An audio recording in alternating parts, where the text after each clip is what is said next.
Hello मेरे प्यारे बच्चों, आप सभी का बहुत ही जोरदार स्वागत है। जैसे कि आप सब जानते हैं, हम डेफिनेट इंटीग्रेशन के एक्सरसाइज बाय एक्सरसाइज सारे के सारे सॉल्यूशन प्रोवाइड करा रहे हैं एनसीईआरटी के। और आज हम एक्सरसाइज 7.10 पे पहुंच गए हैं। और 7.10 आपको पता है, जैसे कि डेफिनेट इंटीग्रेशन में प्रॉपर्टीज पर बेस्ड है। डेफिनेट इंटीग्रेशन की अपनी कुछ प्रॉपर्टीज हैं, उस प्रॉपर्टीज को पढ़ने के बाद ही आप 7.10 के क्वेश्चन टैकल कर पाओगे। जैसे कि मैं आप सबसे बार बार बोल रहा हूं कि डेफिनेट इंटीग्रेशन से एक या दो क्वेश्चन कंपलसरी आते ही आते हैं। अगर आप प्री बोर्ड का पेपर देखोगे या फिर आप मिड टर्म का पेपर देखोगे तो मिड टर्म में तो दो दो तीन तीन क्वेश्चन भी इससे आए हुए हैं डेफिनेट इंटीग्रेशन से। ठीक है भाई, भाई नहीं बहन भी।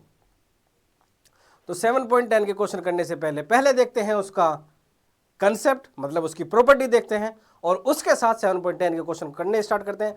और मेरी हाथ जोड़कर सभी से रिक्वेस्ट है कि जो भी व्यूअर्स हमारी वीडियो पर पहली बार आए हैं, कृपया लास्ट तक बने रहें। आपको ट्रस्ट में बहुत मजा आने वाला है, क्योंकि हम एक एक क्वेश्चन का पूरा प्रॉपर आपको एनसीईआरटी सॉल्यूशन प्रोवाइड कराने वाले हैं। और अगर आपको अच्छा लगे तो लाइक कमेंट सब्सक्राइब करना तो ना भूलें। चलिए, आपको ज़्यादा समय ना करते हुए, जैसे कि आप सब जानते हो, यही मैं चेहरा मुस्कुराता हुआ, यही आपके राज सर हैं जो आपको पढ़ा रहे हैं सामने। फोटो में कुछ ज़्यादा वीडियो अच्छी आ जाती है, अपनी फोटो सामने से थोड़े से हम कलवे हैं। और एक्सरसाइज 7.10, और उससे पहले पढ़ते हैं हम प्रॉपर्टीज ऑफ डेफिनेट इंटीग्रेशन।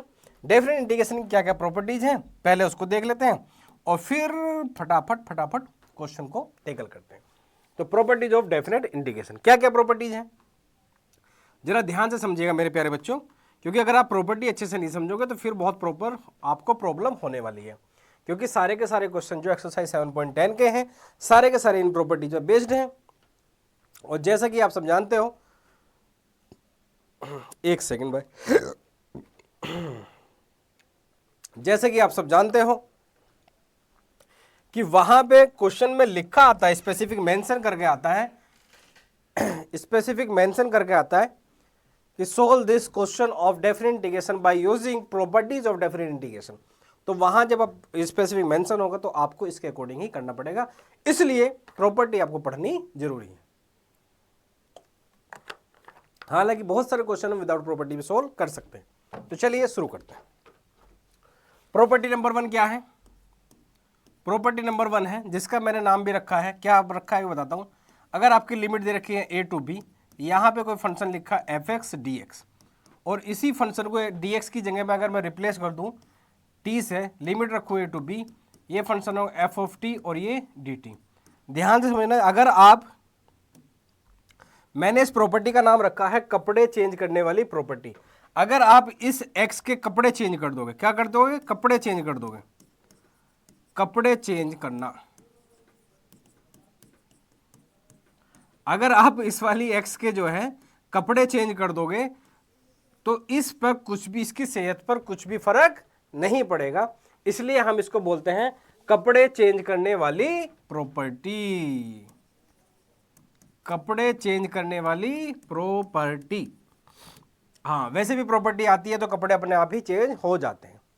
तो property number 1 a to b fx dx, अगर आप इसे कपड़े चेंज कर दो, लिमिट सेम रखो a to b ft dt, तो इसकी सेहत पर कुछ भी फर्क नहीं पड़ता। वैसे भी आप सब जानते ही हो कि प्रॉपर्टी जैसे जैसे आप सबके पास में आती है तो आपके कपड़े तो ऑटोमेटिकली चेंज हो जाते हैं। तो प्रॉपर्टी नंबर 1 ये है।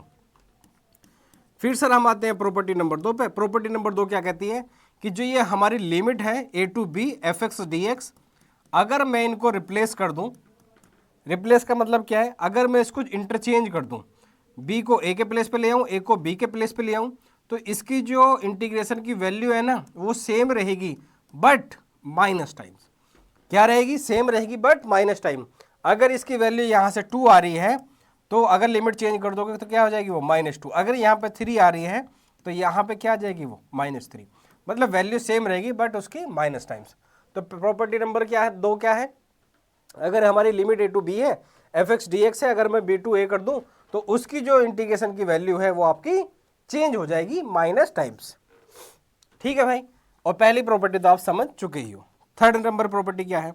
प्रॉपर्टी नंबर 3, अगर कोई फंक्शन दे रखा है a to b fx dx, अगर कोई फंक्शन दे रखा है fx dx, लिमिट दे रखी है उसकी a to b, अगर ये वाला जो फंक्शन है आपका, अगर fx जो आपका फंक्शन है वो ए से लेके बी के बीच में किसी पॉइंट पर, ध्यान से सुनिएगा, अगर आपका कोई फंक्शन है जिसका आप इंटीग्रेशन कर रहे हो और bye fundamental theorem of calculus उसमें जो आप में लिमिट लगाओगे, अगर वो फंक्शन, ध्यान से सुनना मेरी बात, अगर वो फंक्शन ए से लेके बीच में या तो किसी पॉइंट पर कंटिन्यूअस ना है या ए से बी के बीच में यूनिफॉर्मली डिफाइन नहीं है, उस केस में हम इसकी लिमिट ब्रेक कर देते हैं। तो उस केस में कैसे करेंगे हम, A to C F X D X और plus C to B F X D X, F X D X. तो A to B F X D X और C to B F X D X. किस case में, या तो A to B F X is not continuous हो या तो वो कॉन्टिन्यूअस ना हो, कहां से कहां पर, ए टू बी में, या फिर वो यूनिफॉर्मली डिफाइन ना हो, या फिर यूनिफॉर्मली डिफाइन ना हो। यूनिफॉर्मली मतलब कि जितने भी नंबर हैं उसके बीच में आ रहे हैं वो हर एक वैल्यू पे डिफाइन नहीं है, जिस पे नहीं है ये लिख दिया मैंने ए टू बी। इसको हम ऐसे भी लिख सकते हैं। तो 3 प्रॉपर्टी लिखी मैंने अभी, property number 1, property number 2, property number 3। अगर आपके पास में प्रॉपर्टी आपको चाहिए बहुत सारी तो ये प्रॉपर्टी आपके पास में होनी चाहिए, वरना तो आप प्रॉपर्टी के चक्कर में कर दोगे गड़बड़। और आप सब जानते ही हो, जैसे प्रॉपर्टी नंबर मैंने आपको बताई कपड़े चेंज करने वाली प्रॉपर्टी, और आपको पता ही है जिसके पास में प्रॉपर्टी आती है तो कपड़े तो वो चेंज कर ही देती है। तो इसके साथ चलते हैं हम नेक्स्ट प्रॉपर्टी की तरफ, और next property number 4। Property number 4 क्या है, जरा ध्यान से सुनिएगा। अगर लिमिट दे रखी है मुझे माइनस ए से लेकर ए, और ये दे रखी है सर मुझे एफ एक्स डी एक्स, मतलब क्या है कि अगर मेरी लिमिट यहाँ -2 है तो ऊपर 2 है, यहाँ -3 है तो ऊपर 3 है, यहाँ पे -4 है तो ऊपर 4 है, यहाँ -5 है तो यहाँ पे 5 है, यहाँ -6 है तो यहाँ पे 6 है।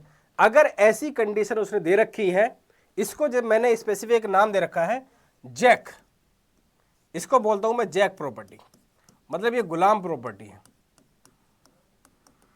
मतलब -a टू a अगर लिमिट आपकी दे रखी है, एफ एक्स डी एक्स आपको दे रखा है और आपको इसका इंटीग्रेशन करना है, तो भाई ध्यान से सुनिएगा, इसका इंटीग्रेशन 2 केस होते हैं। एक तो 0 होता है, कब, जब आपका जो फंक्शन है वो कैसा हो जाए, ओड।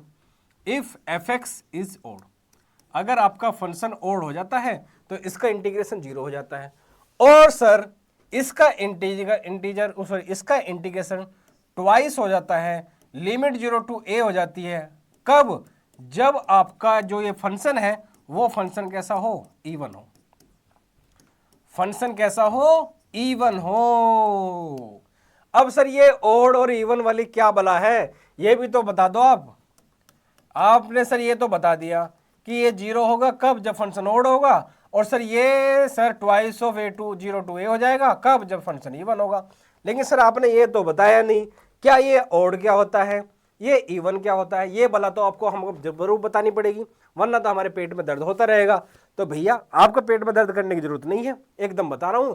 अब जरा ध्यान से सुनो, अगर आप x के प्लेस पे माइनस रख दो, अगर आप x के प्लेस पे माइनस रख दो और माइनस बाहर फेंक दें, मतलब क्या है कि f of -x minus F x के इक्वल आ जाए, तो हम कहेंगे कि वो जो फंक्शन है ना, ओड फंक्शन है। ओड कैसा फंक्शन है, ओड।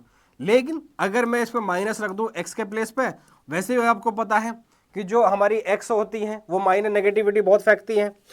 वैसे तुम भी बहुत गालियां देते हो x को, तो नेगेटिविटी तो फेंक ही रहे हो आप। तो अगर इसका मतलब अगर कोई भी तुम्हारी x है तुम्हारे बारे में कुछ भी नेगेटिव बोल रही है, इसका मतलब वो ओड फंक्शन है।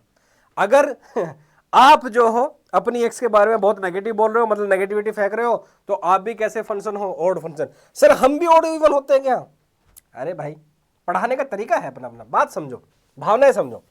f of -x equals to, अगर मेरा एफ एक्स हो जाए, मतलब आप किसी x के को, अगर आप किसी x को नेगेटिविटी फेंको लेकिन वो पलट के आपको नेगेटिव बोले ही ना, नेगेटिविटी अंदर ही अंदर खा जाए, तो वो फंक्शन कैसा होगा हमारा, इवन फंक्शन होगा। वो कैसा फंक्शन होगा, इवन फंक्शन होगा। भैया सर इतने मजेदार से आप मैथ पढ़ाते हो, हमारी रियल लाइफ से आप ऐसे कनेक्ट कर देते हो, मजा ही आ जाता है। तो मैथ तो भाई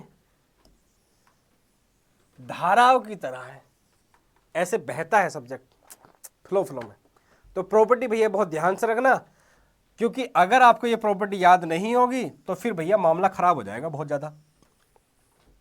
और इसी के साथ चलते हैं हम नेक्स्ट प्रॉपर्टी की तरफ, और नेक्स्ट प्रॉपर्टी हमारी क्या कहती है, प्रॉपर्टी नंबर 5, कि अगर लिमिट मेरी ए से लेकर बी है, यहाँ कोई फंक्शन है एफ एक्स डी एक्स, इसका जो है इंटीग्रेशन वो इक्वल आता है किसके, लिमिट अगर मेरी ए टू बी सेम ही रहे, एफ ऑफ अगर मैं ए और बी को दोनों लिमिट को जोड़ लूँ, उसमें से एक्स सब्ट्रैक्ट कर दूँ और फिर उसका इंटीग्रेशन करूँ, तो भैया दोनों का इंटीग्रेशन ये इक्वल ही आता है।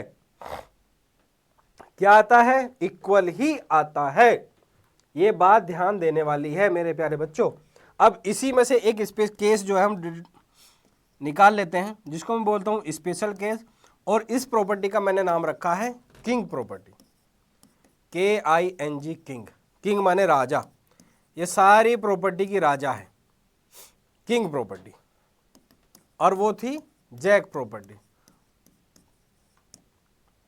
स्पेशल क्या है, अगर यहां पे जो b है हमारा 0 हो जाए तो आपको पता है तो फिर क्या होगा, a + 0 - x।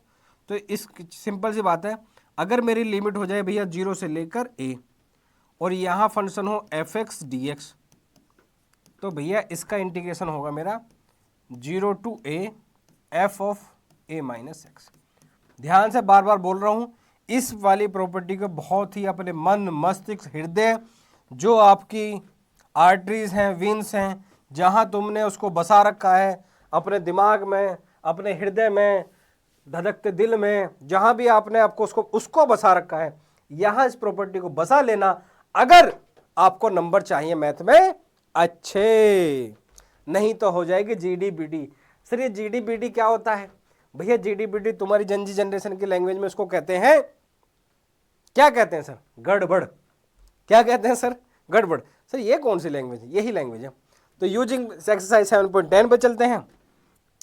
7.10 आपसे कह रही है by using the properties of definite integration evaluate the integrals, मतलब प्रॉपर्टी ऑफ डेफिनेट इंटीग्रेशन की प्रॉपर्टी का यूज करके जो अब हम आपके सामने क्वेश्चन लाने वाले हैं, उन क्वेश्चंस को आपको सोल्व करना है। तो पहले देखते हैं क्वेश्चन नंबर 1। आपको दिखाई दे रहा है सर, अभी आपने एक प्रॉपर्टी पढ़ाई थी, क्या पढ़ाई थी sir? Property 0 to a fx dx होता है किसके equal sir? Limit 0 to a f of a - x। Sir इसके इक्वल होता है, और अभी अभी आपने हमें बताया है, तो बताया है तो बात सही है। तो सर स्ट्रक्चर 0 यहाँ पे बोले सही सर। सर a के प्लेस पे π/2 है, बिल्कुल सर। वैसे तो आप इसको वैसे भी क्वेश्चन कर सकते हो, लेकिन क्योंकि यहाँ पे वैसे करना है प्रॉपर्टी का यूज करके, तो वैसे कर देंगे। तो जरा देखो कैसे करेंगे। तो i किसके इक्वल दे रखा है सर हमें? 0 से लेकर π/2, और ये क्या है सर मेरा? cos square x dx। इसको मैं क्या लिख सकता हूँ सर? जरा देखना, 0 to π/2 cos स्क्वायर π/2 और माइनस का x, और ये क्या है मेरा सर? dx। कहाँ से कहाँ से कहाँ से? देख देख देख, ये इसके इक्वल होता है भैया। देख ले मेरे भाई ध्यान से, भाई नहीं मेरी प्यारी प्यारी बहनों, इसको देख लो, बिल्कुल वही प्रॉपर्टी यूज करी है, क्योंकि उसने बोला है कि by using the property find evaluate the integrals. तो आपको पता है cos 90 - थीटा क्या होता है sir? cos 90 - theta sir sine theta होता है। तो ये क्या बन गया? Sine square x dx। अब जरा ध्यान दो, ये इक्वेशन क्या थी हमारी? 1। इस इक्वेशन को क्या ले लें हम? 2। क्या ले लें? 2। i और i, क्या आई तो तुम पता चलेगा जब तुम्हारे नंबर नहीं आएंगे, पिताजी तुम्हारी पिटाई करेंगे, फिर बोलोगे आई, और आई तुम्हें बचाएगी नहीं, क्योंकि पूरे साल उसने पराठे बना बना के तुम्हें खिलाए हैं, ब्रेकफास्ट दिया है, बेटा पढ़ रहा है, बेटी पढ़ रही है, लेकिन बेटा बेटी तो भैया चैटिंग पर लगे हुए हैं। तो cos square x plus sine square x की वैल्यू कितनी होगी? 1। तो ये कितना हो जाएगा? 2i इज इक्वल टू 0 से लेकर π/2, और यहाँ पे कितना हो जाएगा मेरा? dx। और आपको सर बहुत अच्छे से पता है 2i किसके इक्वल होगा सर मेरे? ये x के, लिमिट सर 0 से π/2। एक चीज़ सर आपने बहुत अच्छे से बता रखी है सर, सबसे पहले हम अपर लिमिट पुट करते हैं, फिर सर माइनस का साइन लगाते हैं, फिर लोअर लिमिट रखते हैं। इसलिए सर 2i कितना आ गया सर हमें? π/2, और वैल्यू किसकी चाहिए सर? i की, इसलिए सर हमारा i आ गया π/4। क्या इतनी बात समझ में आती है? बोले सर आप समझाओ और हमें समझ में ना आए, ये तो असंभव है, असंभव। बात समझ पा रहे हो? क्या बात समझ पा रहे हो आप? अरे अरे तुम तो पूरी धरती हिला दी हो भैया, ऐसे करोगे अब? ना ना, अरे भैया तो पूरी पीडीएफ भी हिला देता है हैं? चलो देखेंगे इसका भी इलाज। अब चलते हैं हम नेक्स्ट क्वेश्चन की तरफ। और नेक्स्ट क्वेश्चन क्या है हमारा, जरा देखते हैं। नेक्स्ट क्वेश्चन है root sine X upon root sine X plus cos X. Again sir structure बन रहा है 0 टू ए। हाँ भाई बन तो वही रहा है 0 टू ए वाला ही, तो 0 टू ए वाला बन रहा है तो वही लगा देते हैं। लिख देता हूँ आपके सामने property 0 to A F X D X होता है किसके इक्वल सर? ये होता है सर 0 टू ए में से x को सब्ट्रैक्ट कर दो, और वैसे भी x को वैसे भी सब्ट्रैक्ट करते ही रहना चाहिए, तभी आपको उसकी वैल्यू पता चलेगी, वरना आपको पता नहीं चल पाएगी। तो 0 टू पाई बाई टू, ऊपर क्या लिखा है सर साइन, और यहाँ पे क्या लिखा है सर मेरा pi by two minus X, और यहाँ पे क्या सर डी एक्स, और डिनोमिनेटर में क्या है सर मेरा साइन, ये क्या है सर मेरा pi by two minus X, और यहाँ पे क्या लिखा है सर मेरा cos pi by two minus का एक्स। और सर टेंशन लेने की जरूरत नहीं है, 0 से लेकर pi by two sine 90 minus theta sir cos theta होता है, तो सर ऊपर बन गया मेरा कोस एक्स, और sir sine 90 minus theta cos theta होता है, सर यहाँ बन गया मेरा ये कोस एक्स, कोस 90 minus theta sir sine theta होता है, इसलिए सर मेरा ये क्या बन गया यहाँ पे साइन एक्स। भाई ध्यान रखना, ये वाली जो हमारा था ये इक्वेशन 1 थी आई इक्वल्स टू, और ये हमारी जो है इक्वेशन नंबर बन गई है 2। दोनों को उठा के ऐड कर दो, पटकना नहीं है, दोनों को उठा के ऐड कर देना है। आई आई कितने आई? 2 आई, नहीं भाई मेरे एक ही आई है, लेकिन क्वेश्चन की 2 आई है। और वैसे भी आपको पता है हर इंसान के पास में 2 आई होती है, आई मतलब आंख, तो लेके 0 से लेकर पाई बाई टू, और ऊपर जब दोनों को ऐड करोगे तो क्या बनेगा सर? ये लिख देता हूँ, लेकिन मुझे पता है बहुत सारे बच्चों को लिखने में मौत आ जाती है, छाती पीट पीट कर रोने लगते हैं। साइन एक्स प्लस का root cos X plus root cos X upon root में साइन एक्स और प्लस में रूट कोस एक्स, और यहाँ पे क्या सर मेरा डी एक्स।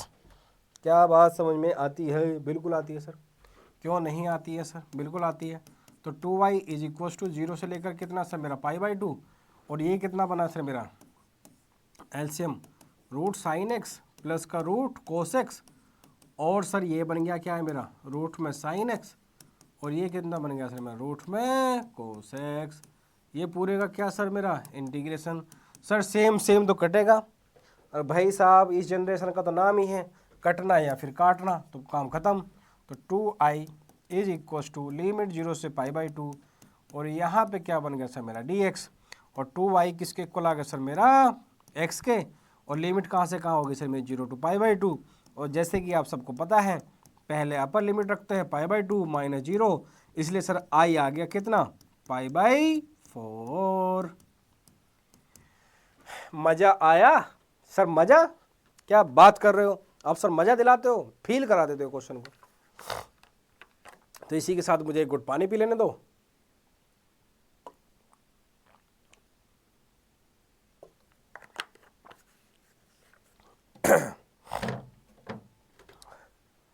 चलते हैं नेक्स्ट क्वेश्चन की तरफ। नेक्स्ट क्वेश्चन है, हाँ भाई अगर किसी ने नोट नहीं करा नोटबुक निकाल लो, जब तक नोटबुक आप नहीं निकालोगे, एक एक क्वेश्चन को नोट नहीं करोगे तो कुछ फायदा होने वाला आपका नहीं है। इसलिए टाइम लेके हर एक चीज को डिटेल में नोट कर लीजिए, ट्रस्ट मी आपको बहुत मजा आने वाला है।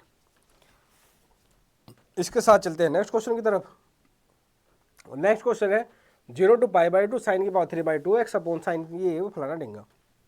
कर देते हैं इसको 0 से लेकर 3 बाई टू,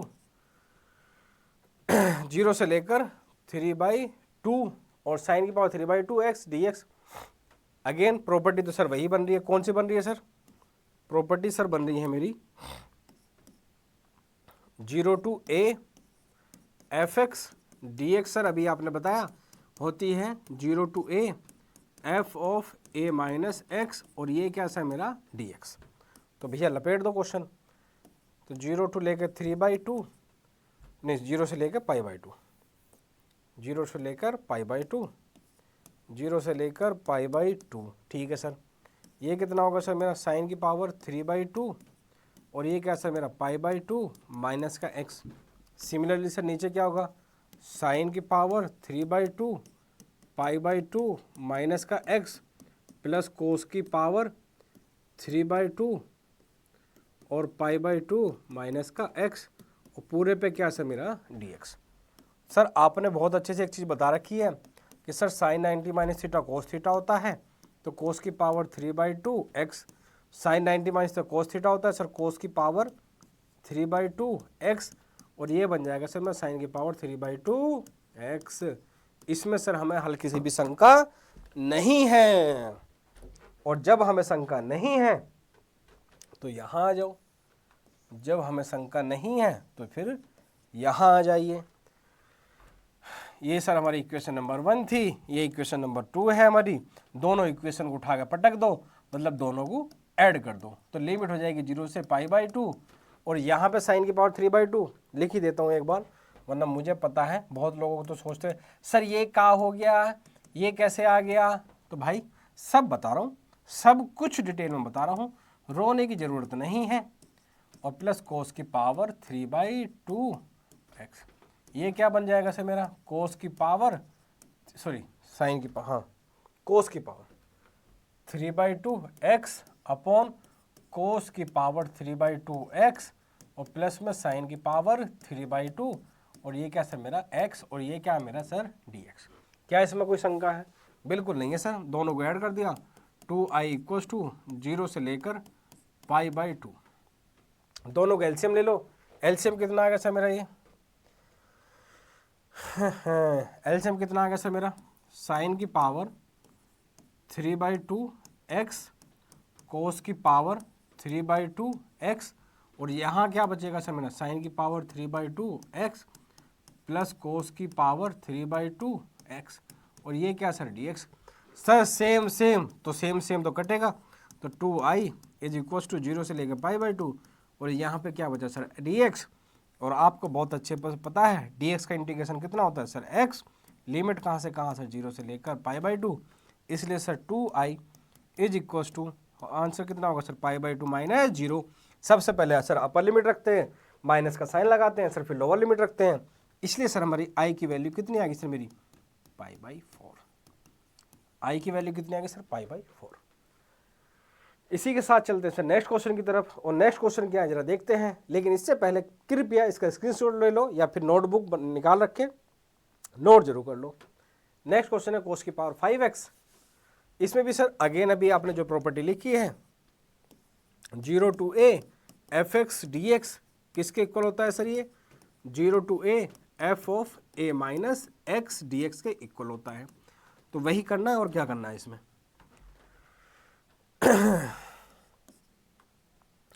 तो ये i इसके इक्वल होगा और दूसरा i सर ये जो है 0 से लेकर π/2, यहाँ लिख दूंगा मैं सर वो कोस की पावर 5 और π/2 माइनस का x अपॉन साइन की पावर 5 π/2 माइनस का x और प्लस कोस की पावर 5 और π/2 माइनस का x, ऐसा लिख सकता हूँ।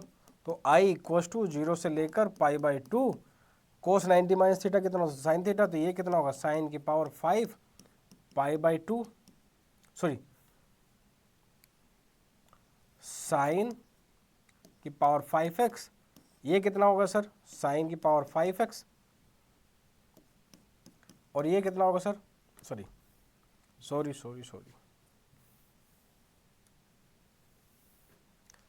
ये होगा सर मेरा कोस की पावर 5x और ये होगा सर मेरा साइन की पावर 5x।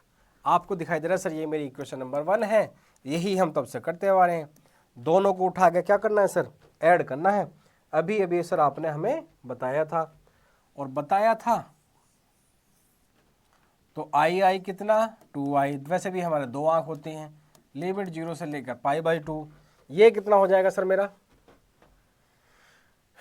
कोस की पावर 5x प्लस साइन की पावर 5x अपॉन साइन की पावर 5x और प्लस कोस की पावर 5x और ये कितना सर मेरा dx। तो 2i इज इक्वल्स टू, ये दोनों कट गया, इसलिए लिमिट होगी 0 से लेकर π/2, ये कितना होगा सर मेरा dx। तो सर 2i इसका इंटीग्रेशन सर होता है x, लिमिट होगी सर 0 to π/2, इसलिए सर आपको मैंने बता रखा है सबसे पहले अपर लिमिट रखते हैं, तो π/2 माइनस 0, इसलिए सर i की वैल्यू कितनी आएगी सर हमारी π/4।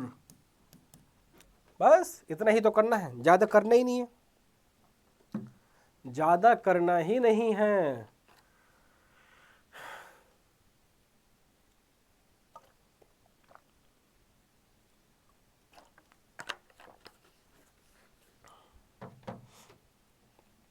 इसी के साथ चलते हैं नेक्स्ट क्वेश्चन की तरफ, और नेक्स्ट क्वेश्चन है -5 से 5x + 2 dx। मैंने अभी आपको एक प्रॉपर्टी बताई थी सर, क्या प्रॉपर्टी थी कि अगर a से लेके b के बीच में अगर आपका फंक्शन डिफाइन नहीं है यूनिफॉर्मली या फिर किसी पॉइंट पर कॉन्टिन्यूअस नहीं है, तो उस केस में सर हम लिमिट को ब्रेक कर देते हैं a to c fx dx और plus c to b fx dx। क्या सर इतनी बात समझ में आती है सर? बिल्कुल समझ में आती है। -5 to 5 बिल्कुल सर हमें समझ में आ रही है, बिल्कुल समझ में आ रही है। तो एक बात बताओ, अगर मैं x + 2 को वैल्यू जो रखूँ 0, तो सर मुझे x की वैल्यू कितनी मिलती है -2। अब एक बात बताओ, अगर इसके अंदर आपको ध्यान रखना, बहुत सारे बच्चे मुझे पता है वैसे तो वो 12th क्लास में है, इंटीग्रेशन पढ़ रहे हैं, बहुत सारी चीज़ें हैं, लेकिन फिर भी जब जब उनको मोड दिखाई देता है, उनकी जो अंदर की आत्मा है वो सूख जाती है, अंदर की आत्मा सूख जाती है जब जब वो मोड को देखते हैं। तो अंदर की आत्मा को सुखाना नहीं है मोड को देख के, मेरी बात ध्यान से सुनिए। जब जब आपको मोड का क्वेश्चन दिखाई दे, सबसे पहले हम मोड को डिफाइन करते हैं, क्योंकि आपको पता है कि मोड भैया ऐसे हैं हमारे, इनको नेगेटिविटी पसंद नहीं है समाज में। ये क्या करते हैं, जो भी नेगेटिव इंसान होता है उसको जो है ना पॉजिटिव बनाने की कोशिश करते हैं। और मैथ में पॉजिटिव कैसे बनता है, अगर कोई एक माइनस है उसके पास में एक माइनस दूसरा भेज दो आप, तो पॉजिटिव बन जाता है। तो मोड वही काम करता है।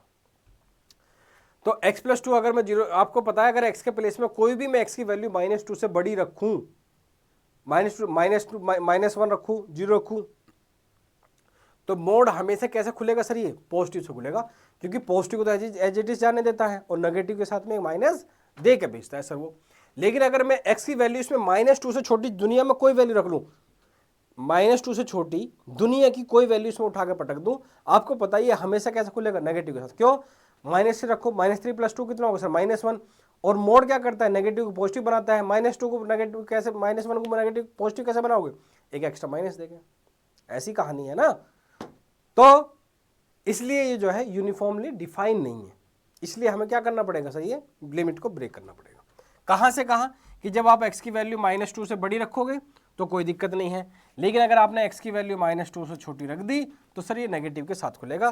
तो लिमिट कहाँ से कहाँ ब्रेक होगी सर मेरी? -5 से लेकर -2, उसके लिए फंक्शन कैसे खुलेगा? नेगेटिव के साथ। तो ये बन गया मेरा x + 2 dx। अगर ये बात आपको समझ में आई हो तो प्लीज़ कमेंट में वाह वाह वाह वाह वाह सर क्या पढ़ा दिया, प्लीज़ कृपया लिख कर जरूर जाना, क्योंकि हमारा भी एनर्जी लेवल आपके कमेंट, आपके व्यूवरशिप, आपके लाइक पर ही डिपेंड करता है, आपके सब्सक्राइब करने पर डिपेंड करता है, तभी हमारी एनर्जी जो है मल्टीपल होती है। अब -2 से वैल्यू जो भी मर्जी हो मैं इसके अंदर बड़ी रखूं तो हमेशा पॉजिटिव के साथ खुलेगा। देख लो, -1 + 2 1 होता है।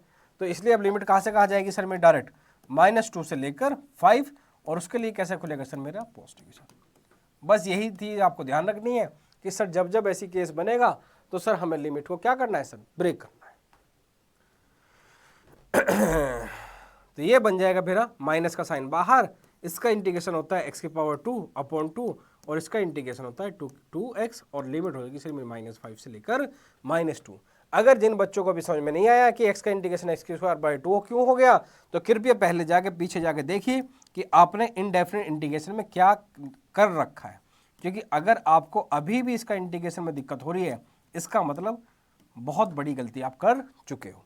सबसे पहले सर हम अपर लिमिट रखते हैं, और अपर लिमिट सर यहाँ पे -2 है, और -2 का सर स्क्वायर 4 होता है, तो सर ये बन गया मेरा 4/2, और सर ये बन गया -4, फिर सर माइनस का साइन, और सर फिर रखते हैं हम लोअर लिमिट। लोअर लिमिट कितनी है सर? -5, और सर -5 का स्क्वायर होता है 25, तो ये क्या बनेगा 25/2, और यहाँ पे कितना बनेगा सर मेरा माइनस का 10।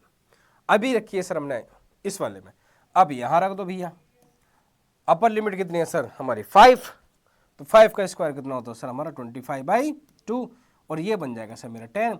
अभी रखिए सर अपर लिमिट, माइनस का साइन, सिर्फ लोअर लिमिट, -2 का स्क्वायर 4, ये कितना बन गया सर हमारा 4/2, और ये बन गया सर मेरा 4। क्या इतनी कहानी अगर आपको समझ में आती है या नहीं आती?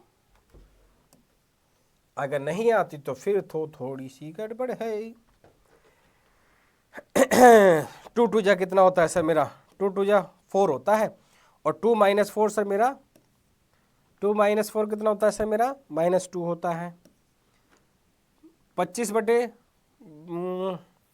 12.5, 12.5 में से भैया 10 गए तो कितने बचे, 2.5 को बदलते हम, ये बन जाएगा मेरा माइनस का 7/5 बन जाएगा ना, 7/2, 2 एलसीएम ले लो, 25 5/2 माइनस का 5/2, ऐसे बनेगा भैया। ये यहाँ कितना बनेगा, 2 एलसीएम ले लिया, 25 + 45 कितना होगा, 25 + 20 45/2, ये बनेगा मेरा 45/2, और यहाँ 2 2 जा 4, 2 - 2, 2 - 4 -2, माइनस के अंदर मल्टीप्लाई करें तो +2, ये बन गया भैया मेरा प्लस का 2। और मैं उम्मीद करता हूँ कि इतनी सी कैलकुलेशन तो अब आप कर ही लेंगे, क्योंकि मैं स्पून फीडिंग करने नहीं आया हूँ, इतनी कैलकुलेशन तो प्लीज़ आप